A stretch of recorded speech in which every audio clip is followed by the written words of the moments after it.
So I was listening to a sermon from Forest Hill Church, for those of you who are interested, where Pastor Jonathan Scott, he was preaching and he shared a really powerful idea. And it was this: God's favorite form of worship is worship through your lifestyle. Love it. Okay, so he explained that in the Old Testament, worship looked like bringing a sacrifice. And in the New Testament, worship looks like being a living sacrifice through offering up your life to Christ. So, what would it look like to do that well, to offer up your life to Christ? What might God be calling you to do more of? And what might He be calling you to do less of? So let's break it down. What in your life is God honoring? What is bringing you closer to Christ? What is sanctifying you? What is preparing you for heaven? The Bible is clear that no matter our unique giftings, we all have two specific callings that are universal to all believers, and that is to love God and to share Him with others. So that's the Great Command and the Great Commission. So if you care about making progress and seeing change, let it be change that lasts and stands the test of time. Let it be eternal. Matthew 6:19 talks about not laying up treasures on earth, but in heaven, where neither moth nor rust destroys and where the thieves do not break in and steal. So if you were to invest in your relationship with God, what might a first step look like? Just as you might have a standing phone date with one of your best girlfriends, what might need to change to make your relationship with your heavenly creator more of a priority? So I like to think of a few different key areas that I like to consider as I pursue Christ intentionally.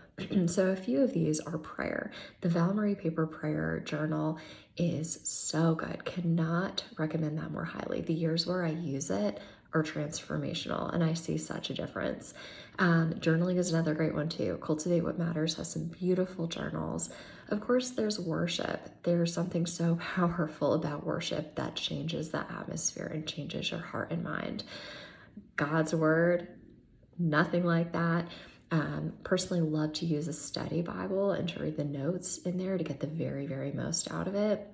And then, of course, joining a small group.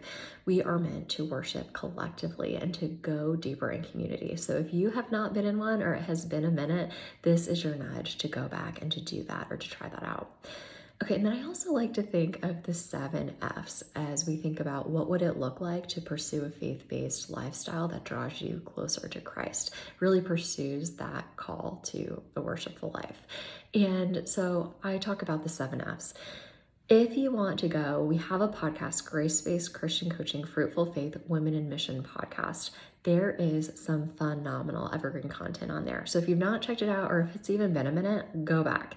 Some of the first few episodes, I go through each of these different topics, and it's nothing crazy. It's, I would say, anywhere from about 10 to 20 minutes an episode.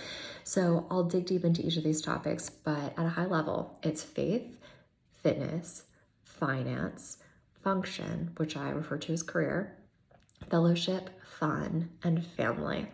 And so maybe an exercise y'all can just try right now is write yourself on a 1 to 10 scale with where you are in each of these categories. So where you're at currently, and then 1 to 10 scale, where you would like to be. So kind of consider what is the difference there and what might help you, maybe one thing that might help you to make progress. And let that be a starting point. Okay, and then to go a step further, when you go deeper with God, like what do you anticipate may change? How might different areas of your life up level, even those above those 7 F's that we just spoke about, how might they look different and look different in an even bigger and beautiful way than we could imagine? Something else to think about is maybe that you'll experience a deeper joy than you ever thought possible. Maybe you'll take a risk that you would have never imagined. Your world, when you really lay your life down for Christ, is going to get shaken up in the best of ways. Okay, so as you think about making progress, I'd also like you to consider what will help you stay consistent. So in my almost 10 years of coaching, this is the game changer that I see with clients who have the best and biggest success. Their continued focus, dedication, grit, like the continuity, that is the it factor. There needs to be attention here. Yes, it takes momentum for sure, courage to get started, but to keep going, that is everything. So, and Hebrews talks so much about it, like persevere, keep going. Go there if you need some Christ-centered encouragement. Okay, but that's the it factor. So a few different thoughts about what might help with staying consistent. Maybe it looks like hiring a coach. Maybe it looks like us getting together in a deeper capacity. I always say a coach helps you get further faster than you would on your own. Maybe it's enlisting visual cues, like start really simple. Maybe it's just getting a post-it and putting something up so that you can see it regularly and be reminded. We live in a noisy world and there are a lot of distractions. So what would it look like to help yourself be less distracted? And then maybe one of my favorite tools, if you will, is putting reminders on the calendar.